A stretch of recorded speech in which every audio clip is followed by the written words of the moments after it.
하나님 감사합니다. 우리에게 넘치는 은혜를 베풀어 주셨습니다. 주님의 은혜로 우리를 채워 주시옵소서. 살아가는 동안 오직 주님의 은혜로 살아가는 우리 새누리교회 청년부되게 하여 주시옵소서. 이 시간 무더운 여름 속에서도 하나님을 예배하기 위해 이 자리에 모인 우리 청년들을 돌아봐 주시옵소서. 그들의 삶 가운데 주님 한 주간 동안 살아가면서 많은 이리저리 직장에서, 학교에서, 가정에서 이리저리 치인 우리 청년들입니다. 주님 그들을 돌아봐 주시옵고 그들의 삶 가운데 개입해 주시사 그들이 참된 생명을 누리며 살아가는 그 풍성한 복을 누리길 소망합니다. 하나님 이 시간 우리의 생각, 우리의 짐, 곧 걱정, 근심 내려놓고 주님만을 바라봅니다. 주여 우리의 예배를 받아 주시옵소서. 감사합니다. 예수님의 이름으로 기도하옵나이다. 아멘. 할렐루야. 아멘. 우리 한 번 더 이렇게 인사하겠습니다. 함께 예배드림이 기쁨입니다. 네, 함께 예배드림이 기쁨입니다. 네, 날씨가 덥네요. 네, 약간 동남아 저번 주 똑같은 말을 했는데 저는 저번 주보다 지금이 더 더운 것 같아요. 네, 여러분 힘내시고요. 네, 이제 여름은 끝나가고 있습니다. 아닌가요? 한창인가? 아직 많이 남은 것 같긴 한데 네, 여러분 가을이 하루빨리 오길 소망합니다. 오늘 하나님께서 우리에게 주신 말씀은 창세기 12장이에요. 창세기 12장 1절에서 3절까지 말씀입니다. 창세기 12장 1절에서 3절, 저 한 절, 여러분 한 절, 그리고 마지막 절 같이 읽겠습니다. 저부터 읽겠습니다.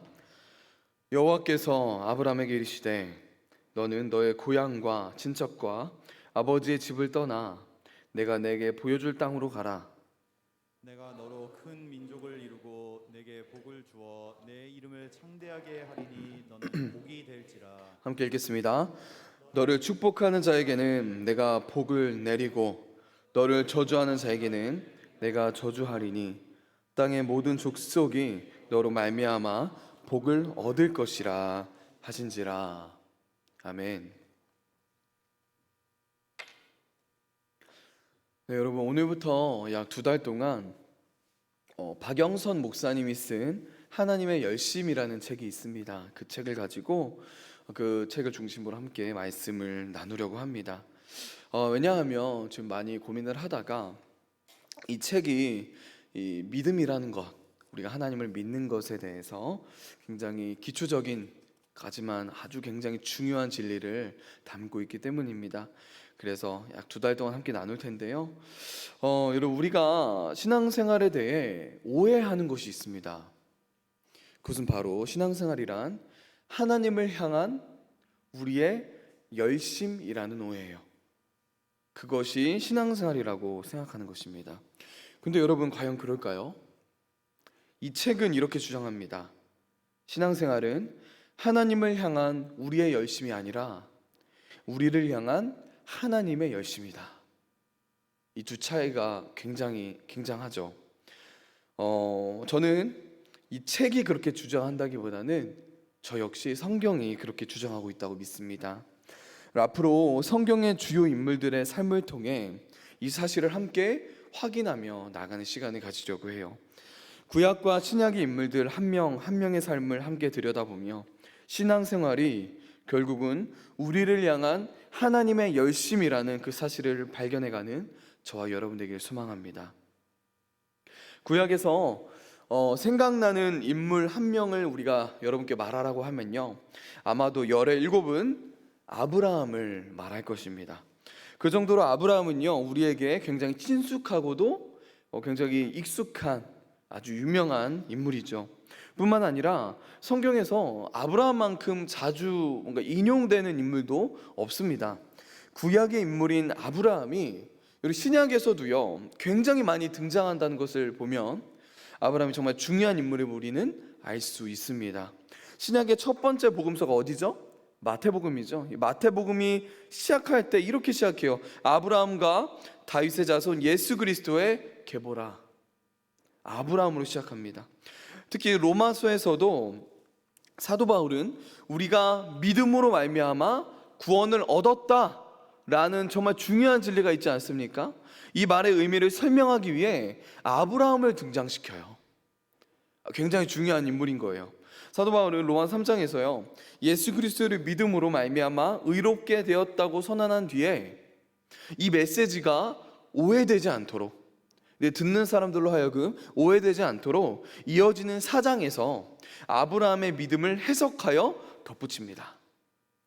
왜냐하면 믿음이 구원을 얻기 위한 조건으로 제시되는 것이 아니라는 아주 중요한 이 사실을 뒷받침하기 위해 그렇게 한 것입니다.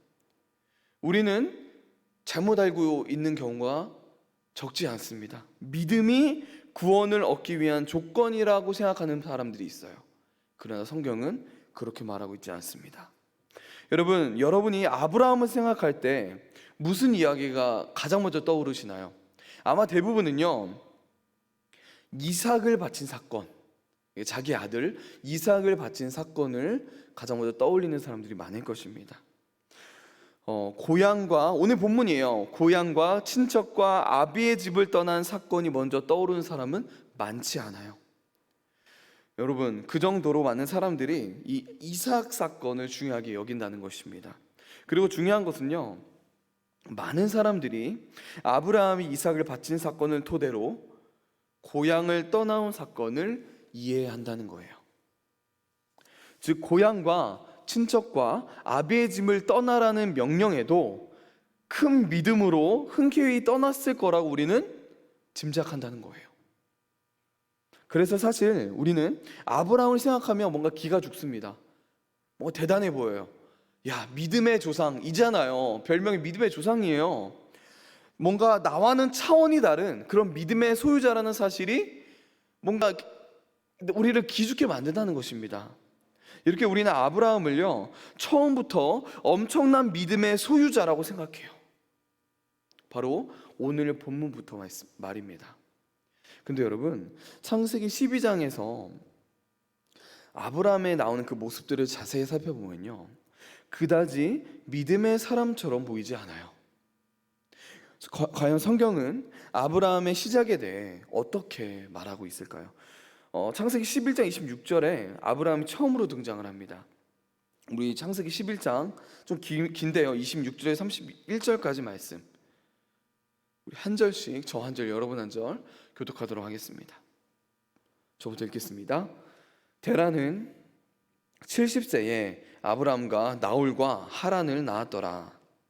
데라의 족보는 이러하니라. 데라는 아브람과 나홀과 하란을 낳고 하란은 롯을 낳았으며 하란은 그 아비 데라보다 먼저 고향 갈대아인의 우르에서 죽었더라.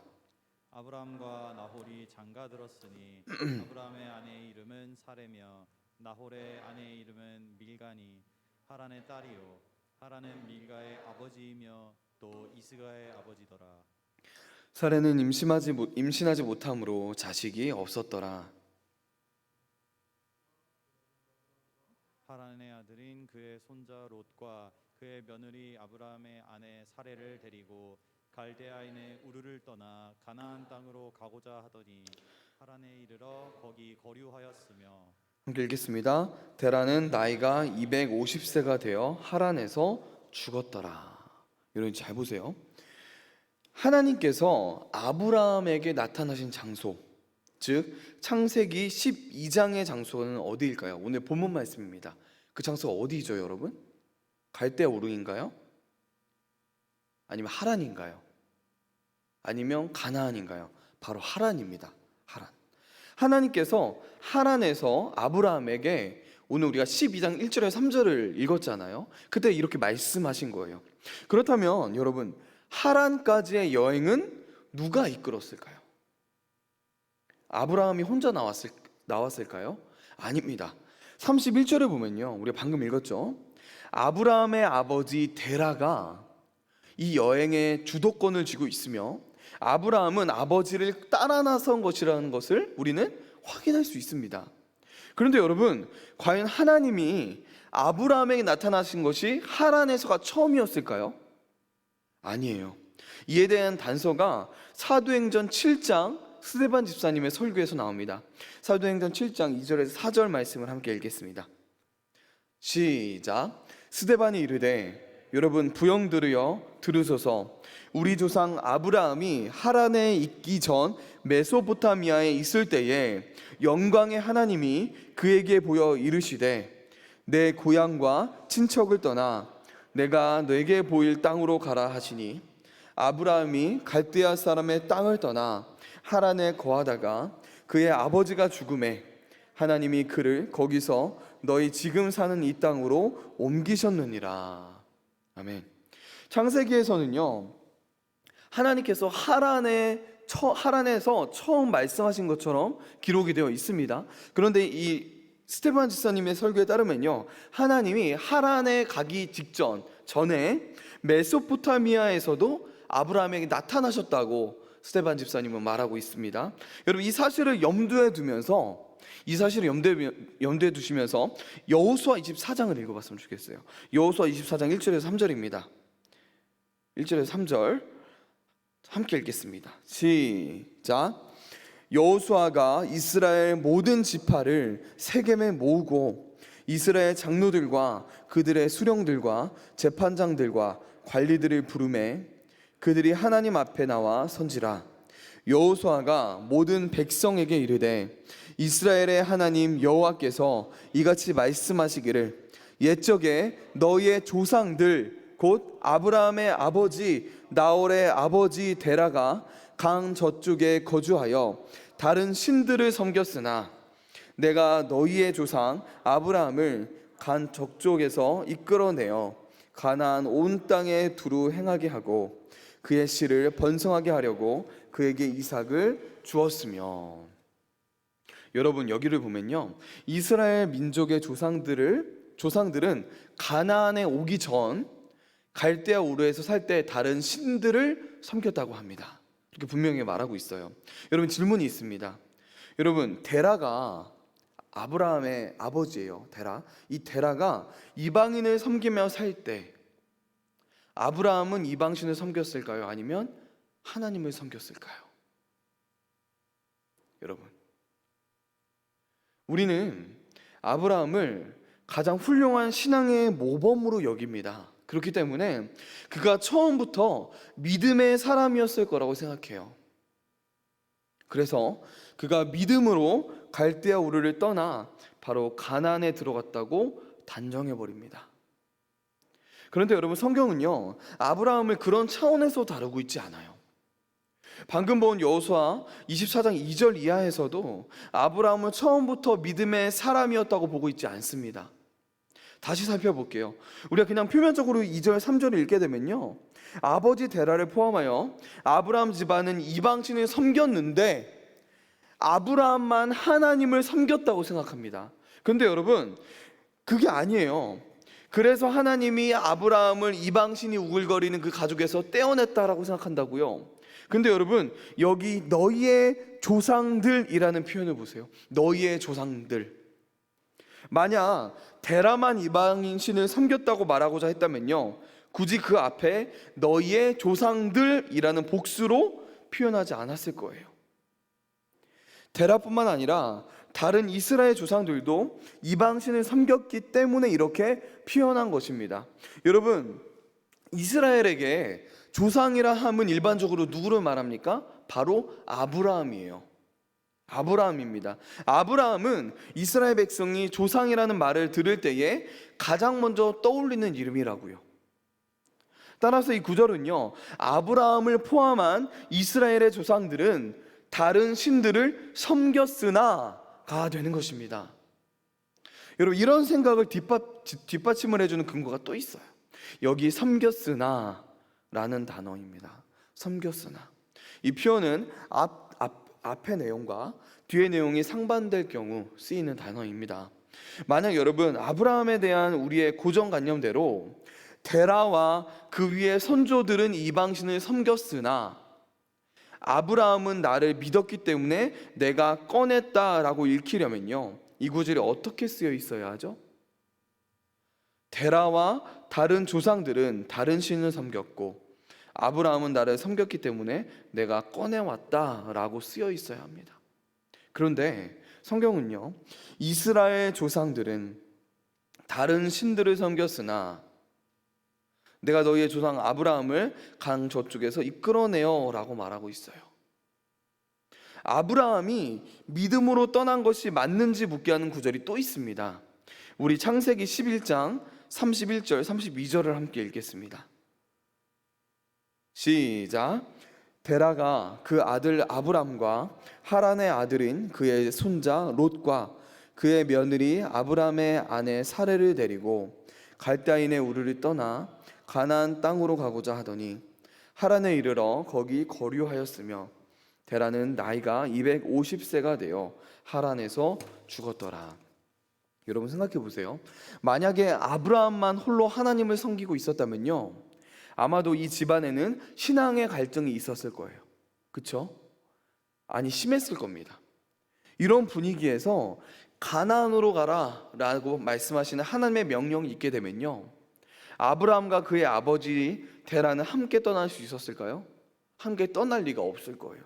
아니, 아버지 데라가 하나님을 왜 쫓아갑니까? 그렇죠? 그런데 여러분, 가나안으로 가는 여행을 가만히 보면요, 아브라함이 아니라 데라가 이 여행을 주도하고 있어요. 데라가 주도권을 잡고 있고요, 아브라함은 데라를 따라가고 있습니다. 즉, 이 여행에서 아브라함과 데라는 같은 마음이었다고 우리는 생각할 수 있는 거예요. 그렇다면 이 여행은요, 우리가 생각하듯이 어떤 믿음에서 출발된 것이 아닐 가능성이 많다는 것입니다. 지금껏 살펴본 여러 말씀들 중에 말씀을 통해 아브라함은 우리가 기대하는 수준의 믿음을 가진 사람이 아닐지도 모른다는 생각을 우리는 지금 해야 되는 거예요. 조금 더 가보겠습니다. 여러분, 앞에서 읽은 사도행전 7장 우리 아까 읽었죠? 거기에서 여러분, 스데반 집사님의 설교에 이런 구절이 있었어요. 2절 3절을 제가 읽겠습니다. 스데반이 이르되 여러분 부형들이여 들으소서. 우리 조상 아브라함이 하란에 있기 전 메소포타미아에 있을 때에 영광의 하나님이 그에게 보여 이르시되 내 고향과 친척을 떠나 내가 내게 보일 땅으로 가라 하시니. 만일 아브라함에게 고향과 친척과 아버지의 집을 떠나는 일이 하나님을 믿는 신앙에서 비롯한 결단으로서 이방신을 섬기는 자신의 가문을 떠나는 싸움이었으면요, 그는 혈연 관계를 깨서라도 기꺼이 믿음을 지키려고 했을 거예요. 그렇다면 일단 아브라함은요, 이방신을 숭배하는 아버지 데라에게서 도망쳐 나와야 맞습니다. 아까랑 비슷한 이야기지만, 그런데 아브라함은 데라와 갈라서지 않아요. 그는 아버지와 함께 움직이고 있습니다. 즉 이방신을 섬기고 있었다는 점에서 아브라함과 아브라함의 아버지 데라는 한편이었던 거예요. 여러분, 여기서 우리가 명심할 것은요, 아직 아브라함은요, 믿음에서 데라와 다른 면모를 보여주지 않고 있다는 거예요. 이렇게 하란에서 아버지와 함께 있던 아브라함은 데라가 죽은 후에야 하란을 떠나 가나안으로 가는 여행을 재개합니다. 여러분, 더 중요한 것은요, 아브라함과 데라가 하란에서 잠깐 들린 게 아니에요. 잠깐 하루 이틀 있던 게 아닙니다. 하나님께서 아브라함에게 가나안에 내가 너에게 명령한 땅으로 가라고 했어요. 그런데 하란에 도착했는데 하란에서 굉장히 오랜 시간을 있었던 것으로 보여요.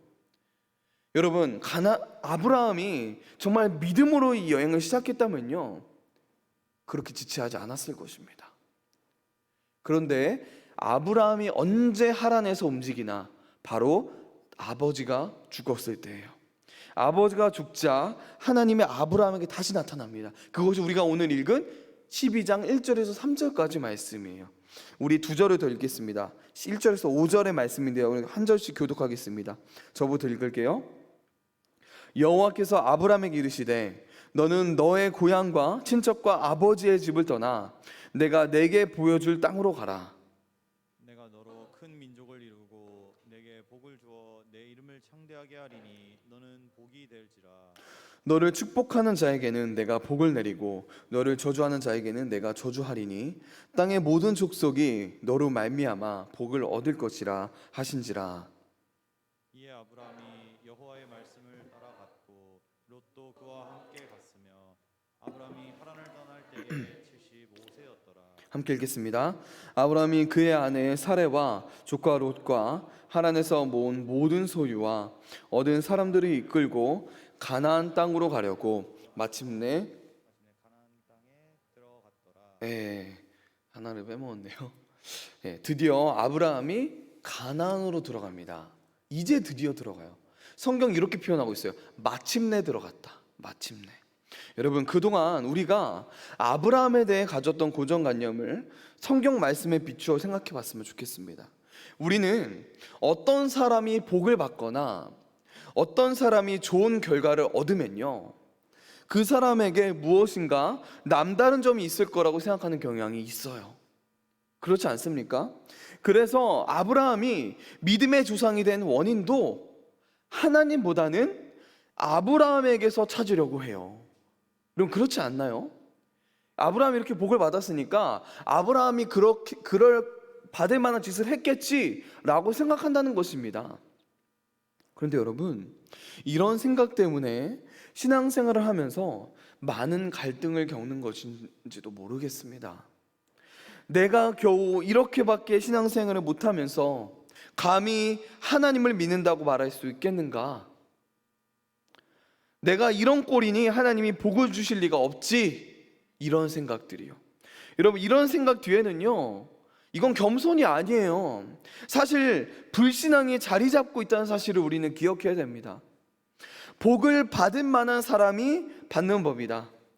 모든 결과는 그에 합당한 원인이 있어야 하는 법이다 라는 그런 인과율에만 근거한 인간적인 사고방식이 깔려 있기 때문에 우리가 이런 생각을 하는 것입니다. 믿음에 대해서도 여러분, 이런 식으로 생각하면요, 이것이야말로 불신앙인 거예요.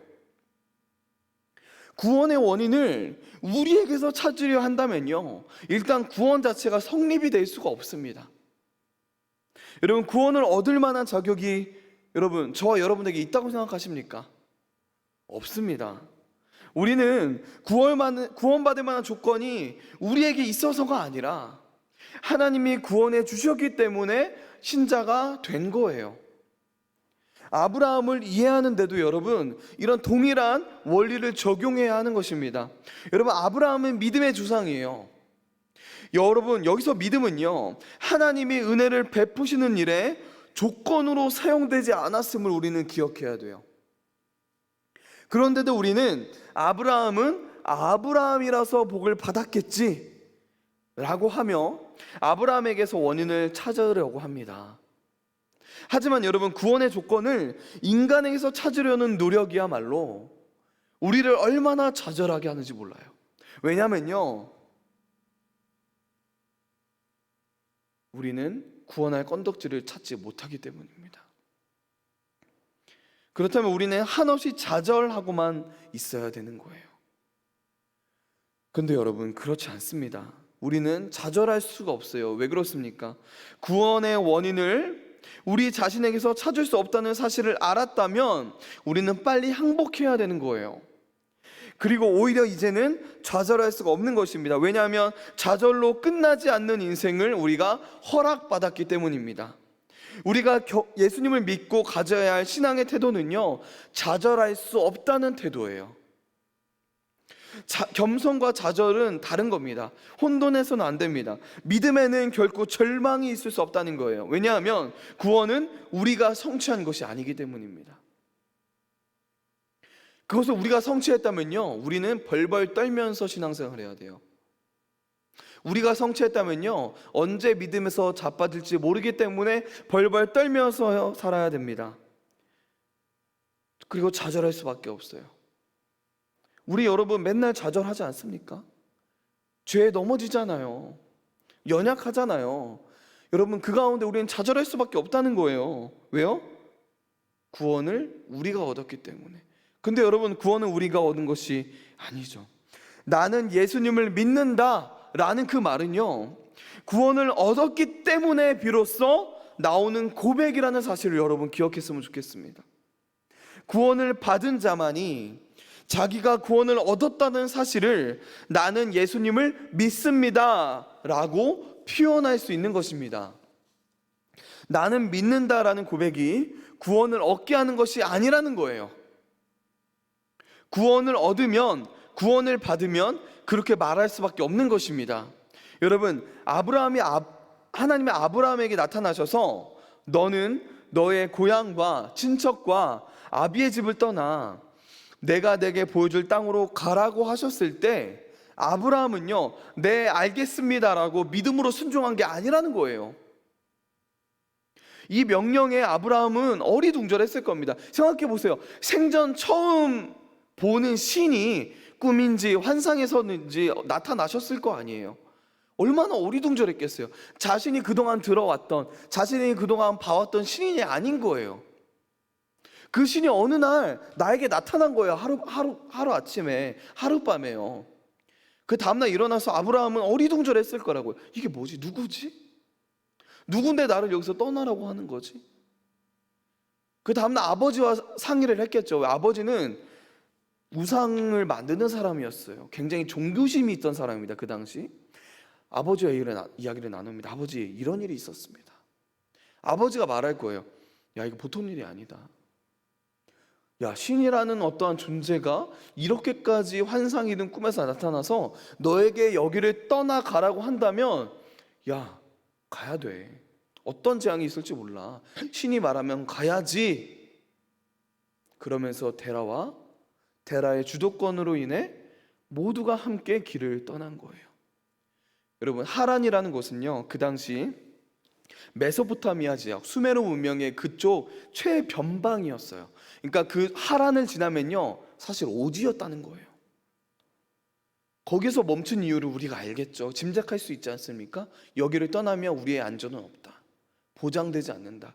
야, 일단 떠나라고 했으니까 여기까지만 한번 와보자. 자리 잡자.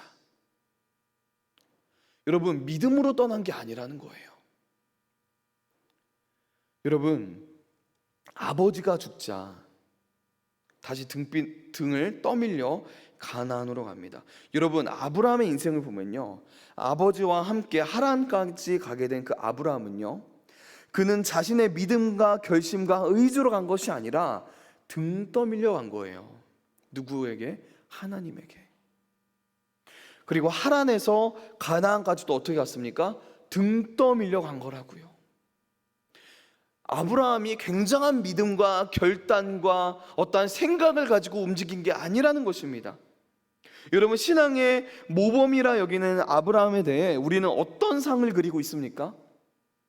신앙으로 무장한 채 가나안을 향해 떠난 아브라함인가요? 아니면 영문도 모른 채 그저 떠밀려 길을 떠난 아브라함인가요?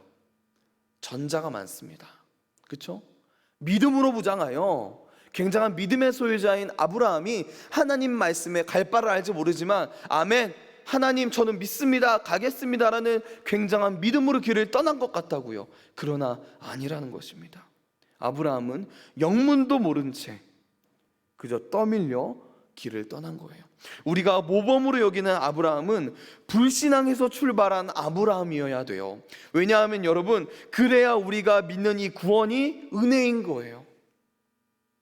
만약에 아브라함이 시작부터 굉장한 믿음으로 떠난 존재였다면요, 우리는 아브라함을 본받을 수가 없습니다. 여러분, 아브라함을 따라갈 수가 없는 거예요. 그런 존재라면. 그러나 아브라함이 불신앙으로 출발했다면, 영문도 모른 채 하나님께 등 떠밀려 길을 떠난 아브라함이라면 우리에게 희망이 생기지 않습니까? 그런 믿음이 연약한 우리도 하나님께서 이끌고 가시겠지라는 희망이 생기지 않겠냐는 거예요. 여러분, 우리가 착각하지 말아야 하는 것이 있습니다. 우리가 구원의 자리에 와 있는 것은요, 내가 자원하거나 하나님 앞에 스스로 항복한 결과가 아니라는 거예요. 좀 오래된 말입니다. 멱살 잡고 캐리. 이거 아는 분들은 좀 나이가 좀 있는 분들인데 멱살 잡고 캐리한다는 말이요. 여러분, 즉 하나님께서 아브라함의 목덜미를 잡고 끌고 가나안까지 가신 거예요. 여러분, 우리도 마찬가지입니다. 하나님께서 지금도 우리를 끌고 구원의 종착지로 끌고 가고 계신 거라는 것입니다. 그런데 여러분, 한 가지 의문이 남아 있어요. 어떤 것이냐면 바로 히브리서 말씀입니다. 히브리서 말씀을 보면 약간 헷갈리게 하는 게 있어요. 히브리서 11장 8절에서 9절인데요. 함께 읽겠습니다. 시작. 믿음으로 아브라함은 부르심을 받았을 때에 순종하여 장래의 유업으로 받을 땅에 나아갈새 갈 바를 알지 못하고 나아갔으며 믿음으로 그가 이방의 땅에 있는 것 같이 약속의 땅에 거류하여 동일한 약속을 유업으로 함께 받은 이삭 및 야곱과 더불어 거하였으니. 아니, 지금까지 뭐라고 해야 될까요? 사도행전, 창세기 이런 말씀을 통해서 우리가 확인하는 것은 아브라함은 믿음으로 떠난 게 아닌데, 히브리서 기자는 뭐라고 말하고 있어요? 믿음으로 아브라함은. 무슨 뜻일까요, 여러분? 왜 히브리서 기자는 하나님을 믿지 않고 살았던 아브라함이 가나안을 향해 길을 떠난 것을 믿음으로 출발한 여정이라고 보았을까요? 우리는 여기에서 믿음에 대한 정의를 내릴 수 있습니다. 여러분, 믿음이란 무엇입니까? 자기가 자신에게 주입하여 쇠뇌하는 것은 믿음이 아니에요. 또한 인간이 하나님에게 억지 부리는 것을 믿음이라고 말하지 않습니다. 나의 결심, 나의 의지를 믿음이라고 말하지 않아요. 내가 믿어서, 내가 결단해서 구원받은 것이라면, 그럼 그것은 하나님의 은혜로 구원받은 것입니까? 아니죠. 행함이 되어버려요. 내가 믿어서 구원받은 거잖아요. 행함입니다. 여러분, 믿음은요, 하나님이 우리를 설득하시는 작업이에요. 다시 한번 말씀드립니다. 믿음은요, 하나님이 우리를 설득하시는 작업입니다. 곧 믿음이란 하나님의 일하심이에요. 나의 일함이 아니라 하나님의 일하심입니다. 여러분, 신자는요, 그리스도인은요, 하나님 앞에 설득당한 존재입니다. 그 과정에서 맨 나중에 설득되는 것이 이해입니다. 이해. 여러분, 하나님은요, 맨 먼저 우리의 운명부터 설득하시고요, 그 다음 우리의 인생을 설득하세요. 그리고 맨 마지막으로 우리의 이해를 설득하십니다. 그러니 여러분, 우리의 운명이 하나님에게 설득되어 구원을 얻었다는 사실을 여러분 잊지 마시기 바랍니다. 우리가 이해하고 우리가 인정하고 우리가 공감하기 전에, 훨씬 전에 우리의 인생이 하나님의 손에 인도되고 있었다는 사실을 기억하시기 바랍니다. 여러분, 이것이 아브라함의 생애를 통해 드러나는 하나님의 일하심인 거예요. 이것이 바로 하나님의 열심입니다. 여러분, 아브라함이 믿음으로 나왔다, 이 말의 뜻이 무엇이라는 겁니까? 하나님이 일하고 계셨다는 거예요. 하나님이 그를 이끌고 가시기 시작했다는 것입니다. 하나님이 설득하시기 시작했다는 거예요. 그 인생 가운데 개입하시기 시작했다는 것입니다. 하나님께서 아브라함을 끈질기게 설득하셔서 갈 바를 알지 못하는 아브라함이 가나안을 향해 길을 떠난 거예요. 그래서 히브리서는요, 아브라함이 믿음으로 출발했다고 선언한 것입니다. 여러분, 아브라함은 시작부터 훌륭한 믿음의 사람이었을까요? 아니면 하나님께서 그를 훌륭하게 만들어 가신 것일까요? 후자입니다. 그런데 그것이 은혜라는 거예요. 아까 말씀드렸습니다. 아브라함이 시작부터 훌륭한 믿음의 사람이었고, 그가 청훌륭한 믿음으로 무장되어서 길을 시작한 사람이라면 우리에게 희망이 없다고요. 우리에게 소망이 없다고요. 본받을 건덕지가 없다는 거예요. 그러나 아브라함도 우리처럼 연약한 사람이었다는 겁니다. 우리처럼 신앙이 없던 사람이었어요. 하나님에 대해 잘 몰랐던 사람입니다. 그러나 하나님이 그를 이끌고 가셨습니다. 여러분, 잊지 마세요. 저와 여러분도 아브라함처럼 하나님께 인도되어 이 자리까지 왔습니다. 여러분 생각에는 내 결심으로 온 것 같잖아요. 내가 오고 싶어서 온 것 같잖아요. 근데 여러분, 성경은요, 하나님의 인도하심이 있었다고 말하고 있습니다. 여러분, 지금도 우리는 부족한 믿음을 가지고 있습니다. 참으로 연약하죠. 매번 죄에 넘어지잖아요. 나의 연약한 믿음을 내 자신이 가장 잘 알고 있지 않습니까? 그러나 여러분, 결국 하나님은 우리를 이삭을 바치는 자리에까지 이끌고 가실 것입니다. 그것이 하나님의 인도요, 하나님의 설득인 거예요. 당장은 나의 믿음이 연약해도, 너무나도 형편없는 그런 믿음의 사람이다 해도 우리를 향한 하나님의 열심이 우리를 반드시 이삭을 바치는 그런 믿음의 자리에까지 우리를 이끌고 가실 것이라는 것입니다. 그러니 여러분, 우리가 지금 서 있는 수준에 대해 당황하지 마시기 바랍니다. 절망하지 마세요. 우리가 만약 대전에서 부산으로 가는 기차에 탔다면요, 부산에 도착할 때까지 무엇을 하며 시간을 보내야 될까요? 어디까지 왔을까? 아니, 아직도 여기까지밖에 못 왔어? 라고 하며 하염없이 창밖에만 바라만 보시겠습니까? 미련한 일인 거예요. 가끔 시계만 보면 되는 것입니다.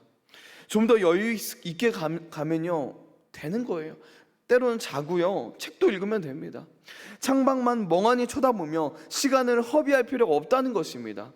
부산에 가게 될지, 중간에서 이 기차가 새지는 않을지, 아니면 엉뚱한 곳으로 가게 될지 걱정할 필요가 없다는 것입니다. 여러분, 사랑하는 여러분, 우리의 인생이 하나님의 손안에 있기에 우리는 결코 좌절하지 않을 수 있습니다. 우리가 여러분, 누구의 손에 붙들려 어디로 가고 있는가 하는 물음 앞에 밝은 소망을 품으시기 바랍니다. 여러분, 기억하세요. 비록 지금은 연약하고 매번 넘어지는 믿음의 소유자일지라도 아브라함이 그랬습니다. 그러나 하나님께서는 아브라함을, 그럼 불신앙으로 시작한 그 아브라함을 아들을 바칠 수 있는 그 신앙의 자리까지 끌고 가셨다는 거예요. 여러분, 그것이 아브라함의 열심입니까? 아니라는 거예요. 그 가운데 아브라함이 하나님께 헌신한 것도 있겠죠. 치열하게 죄와 싸운 것도 있을 것입니다. 그러나 그 모든 과정 가운데 하나님이 개입하시지 않았다면, 하나님께서 멱살을 잡고 끌고 가시지 않았다면 아브라함은 탈락할 수밖에 없었다는 거예요. 여러분, 우리가 앞으로 아브라함뿐만 아니라 아브라함, 야곱, 요셉, 다윗, 베드로, 바울, 수많은 인물들을 함께 나눌 것입니다. 그 인물들을 통해서도 비슷한 이러한 역사를 함께 보게 될 것입니다. 과연 이 성경의 인물들, 우리가 흔히 말하는 영웅들, 믿음의 영웅들이 정말 영웅들인가? 여러분, 대부분의 영웅들은 타고납니다. 그렇죠? 타고나요. 한마디로 굉장한 믿음의 용사들로 태어난 사람들이 영웅이잖아요. 근데 여러분, 그들이 과연 영웅일까요? 성경은 말합니다. 아니다. 여기에 성경에 등장하는 모든 인물들은 너희랑 똑같은 인물들이다. 너희랑 똑같이 연약하고 너희들과 똑같이 부족한 사람들이다. 그러나 그것을 봐라. 뭐를 봐라? 그들을 이끌고 끝까지 그들을 이끌고 가시는 하나님의 열심을 봐라. 여러분, 앞으로 10주 동안 이 열심을, 이 하나님의 열심을 바라봤으면 좋겠습니다. 지금은 그렇게 잘 이해가 되지 않을지라도, 지금은 뭐라고 하는 거야? 라는 생각이 들지도 모르겠습니다. 그러나 차근차근히 우리가 한 인물들을 통해서 이 가정을 함께 봤으면 좋겠습니다. 여러분, 기억하십시오. 비록 지금은 연약하고 매번 넘어지는 그런 믿음의 소유자일지라도 하나님의 열심이 반드시 우리를 이삭을 바치는 자리에까지 인도하실 것입니다. 여러분, 이 사실을 의지하십시오. 이 사실을 기억하십시오. 나의 열심을 바라보지 마십시오. 이 구원은 내가 이루는 게 아니에요. 흔히 사람들은 착각합니다. 처음에 믿음으로 구원받고 그 다음부터는 나의 열심으로 구원을 이루어가는 거지. 이단입니다. 여러분, 성경은 그렇게 말하고 있지 않아요. 시작부터 중간부터 끝까지 누구의 힘으로 우리의 구원이 이루어진다고요? 하나님의 은혜로, 하나님의 은혜로 이루어집니다. 여러분, 칭의도 구원받음도 거듭남도 성화도 마지막에 영화도 이 모든 것이 하나님의 은혜의 결과라는 사실, 여러분 성경은 그 사실을 창세기부터 요한계시록까지 끊임없이 전하고 있습니다. 여러분, 우리가 앞으로 몇 주 동안 이 사실을 함께 들여다봤으면 좋겠습니다. 여러분, 이제 함께 기도하기 전에 이 찬양 불렀으면 좋겠어요. 아까 부른 찬양인데요, 오직 주의 은혜로라는 찬양입니다. 이 찬양의 가사가 여러분 우리의 진실한 고백이 됐으면 좋겠습니다. 이 가사가 이래요. 오직 주의 은혜로 지금 여기 서 있네. 그렇기 때문에 나의 한없는 경배, 하나님 찬양, 내 영혼 예배 드리네.